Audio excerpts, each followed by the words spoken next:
Hey, what's up, everyone? My name is Janelle Montgomery, and I am excited to be here for day number two. And today we're going to talk about how to stop the financial bleeding, right?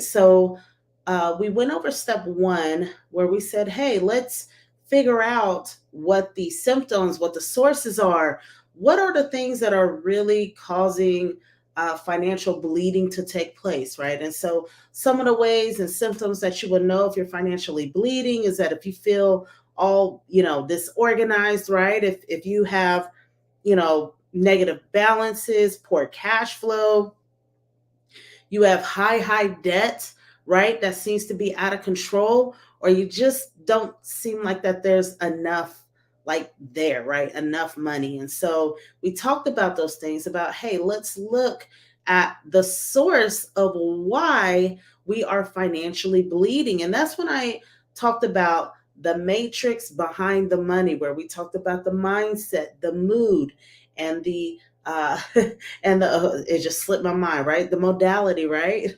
The like it determines what how we move with money and what we do with money. And so today I want to talk about step number two. Now this one I feel like is super duper important because um if you're listening right now, you probably recognize, okay, I know that I may have an issue, right? I know that something's not right. So, how do I get back on track, right? Okay, I think I identified some of my symptoms, right? I probably don't understand the sources, and that is okay. Like, especially as you are on this journey, it's easy not to just get it right, like right on right, like the very first time that you figure out there's something wrong. It's just almost like working out or therapy, right? Like as you're starting out, you start to discover some things. You start to see, okay, well, here are some exercises that I need to do, right? Or if you're in therapy sessions, okay, this is an area that I need to work on. And as you improve, as you get better and better, guess what? There are some more things that will be revealed, right? So it's almost like unpeeling an onion, right? So if you actually, I guess I play with onions, I don't know, where you're taking an onion and you have the outer layer and you continue to take off the outer layers and the layers and the layers, and you just want to see how many layers they are, right? Sometimes you pull back the layers and understand that there's more layers that still need to be pulled back. And so it's good to see everyone on here. um Let me know if you can't hear or anything like that. Just let me know. And so, yeah, so you're unpeeling the layers. So if you're saying, hey, listen, I'm short, listen, I'm not organized, I need something, right? So, step number two is to, I call it the triple A formula, right? Yesterday we talked about the matrix behind the money, but now let's talk about the triple A. How to triple A, right? What do I need to do? What's this step two? And I know I have multiple steps within each step, but it's really comprehensive. And I want to make sure something fell. All right, I want to make sure that I provide you with some steps that you can actually take home, and actually not take home. Hopefully you're at home, right? I mean, it is like 10 p.m. Central. So wherever you are, hopefully you are at home, unless you are out in California where it's 8 o'clock. So you may not be at home. But anyways, that you'll be able to implement. So yesterday, if you haven't already, I will sit down. Okay, I know I need to get it together, right? So you write down, okay, you write down all of the things, all of the symptoms, and now we're here. Okay, step number two, what's this AAA process? So the first A is going to be assess. You want to assess where you are, and I'll tell you how to do that real quick, especially whenever you're looking at financial bleeding, right? So the thing that you want to do is you want to get a snapshot, a picture of where you are currently. So you're probably asking, how do I do that, right? Well, the way that I would do it is I would go ahead, and there's two ways to do it. You can automate it, or I wouldn't, you could automate it. I would say go ahead and get a picture of where you are currently at as far as your financial performance. So that is your budget, right? I know whenever some people hear the word budget, they think a diet, but it's like a budget. You want to get your budget together. You want to, like, what I mean by that. Now I'm not saying doing anything with the budget. March the 2nd, I know that bank statements have come out. Transactions that were pending for February should have already been included in your bank, right? So, what you want to do is you want to gather the information for February. So, this is great that we're talking about this on the 2nd of March, because guess what? You want to look back to February and figure out all of the things that you spent money on, right? Figure out all of the ways income has come into your business or your personal life, right? And so it's just basically writing down a budget. I'm not talking about for the future, I'm talking about in the past. And so you want to write down a budget, right? A lot of online banking situations have it to where they even tell you, hey, this is how much you spent for eating out. This is how much you spent on personal shopping. This is how much you spent on utilities and bills or telephones.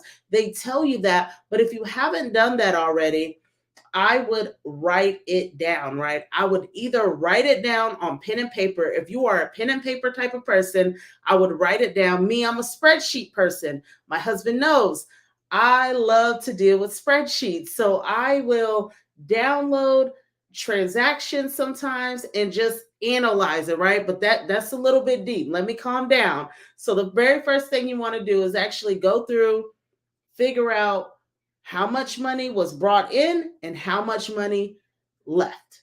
And so if you have multiple bank accounts, that's okay. You want to go through each bank account because some of you may have joint accounts or separate accounts, but what you want to do is figure out how much money came in, how much money came out, right? And when you do that, you want to figure out, okay, you want to categorize the expenses. You want to see what type of income sources came in. So if you get paid once a month, right? If you have salary, if you have business income, you want to figure out what types of income sources came in. You want to keep it broad, not go too much into the details into the next step. And then when you look at all of your transactions that were debited, that were outgoing, right? You want to go through and figure out, okay, how many times did I go to McDonald's? How many times did I go to Starbucks, right? You want to have a good visual because it will help you add up, okay, I spent this much on restaurants. I spent this much on rent. I spent this much on utilities. You're able to piece out like where your money is actually going. And I can tell you that if you already have an app that does that, it'd be great. Go through and categorize all the uncategorized transactions. Meaning, if you have any uncategorized transactions, go ahead and categorize them, right? So maybe if you went to the grocery store, you want to go ahead and say, okay, this was for personal shopping. So it's very important that you do that. Again, it doesn't have to be perfect. Just give a good overview. Some of you are big picture thinkers, right? You may see that you had more outgoing than you had coming in.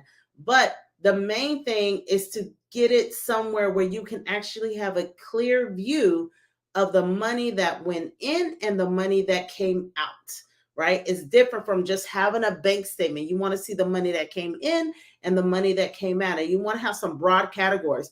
Once you do that, you will be able to have a better financial picture of your current financial performance. Once you have that, what I would do is look at your income sources, right? Where does your income come from? And also, you want to look at your expenses. What are the expenses that are going out? Once you do that, you're able to see, okay, where's my money going, right? That will answer the question. And so let me talk about why budgets are definitely important. And actually, number one, I talked about the AAA. The first one is to assess.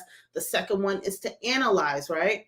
Why budgets are important? Because it helps with organization, keeps you organized. It helps you with like having financial control, because a lot of times when people are financially bleeding, they feel like they have lost control of their finances. They feel like that they don't know what's coming in, what's going out, and they don't even want to touch it. But once you're able to grab a handle of that and see what is actually happening, it gives you more of a sense of control. Number three, it helps you with accountability. Once you're able to see how many charges that you have, that were to personal shopping, or something, right, where you know you can cut back, or where you know you can bring in some more money, it will bring accountability. And then the fourth thing is that it helps you plan. Because the thing is it's easy to look at like a budget as a diet, but once you see a budget as something that can help you reach your financial goals, then you'll start looking at your budget differently, right? I like to call it a spending plan. I don't, budget is like, okay, I understand. I'm okay with the term, but I think when people hear budget, they think restriction. They think, oh no, I can't do anything. I'm not going to be able to spend anything. And that's not what I'm like for, right? Because we can talk about some other things, some other strategies that we can implement. But that's what it can help you do. So knowing that, if it's important for you to know what you've done in the past, so that whatever is causing any type of financial bleeding, that you can stop it moving forward.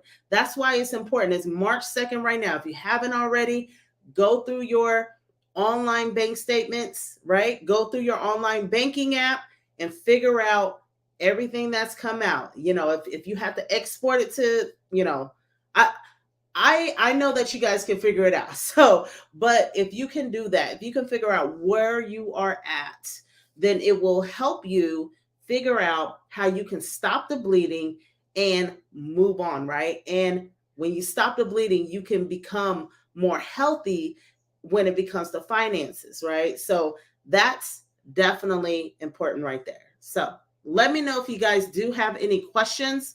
I do see some comments. Spending plan, I like that. I needed this. I was just thinking about how to do this. So the main thing that I would say is, don't think about it, right? Well, I know it's kind of late right now, but set a time. That's something that will help y'all. Ooh, I almost fell back, y'all. I don't have a back to this chair. All right, set a time that you can actually work on this. If it's 30 minutes, if it's an hour, you will get a lot more done than what you realize. And so go ahead and just say, okay, tomorrow for 30 minutes, I'm going to actually download all of my transactions, right? You can sort them by vendor. You can sort them by amounts, right? So you can sort them by different ways, right? What are your biggest expenses?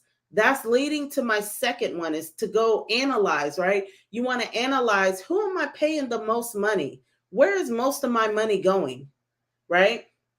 It may be rent, it may be taxes, whatever it is, you'll see where your money is going. Like I said, don't try to overcomplicate, because the more you do it, the better you will get at it.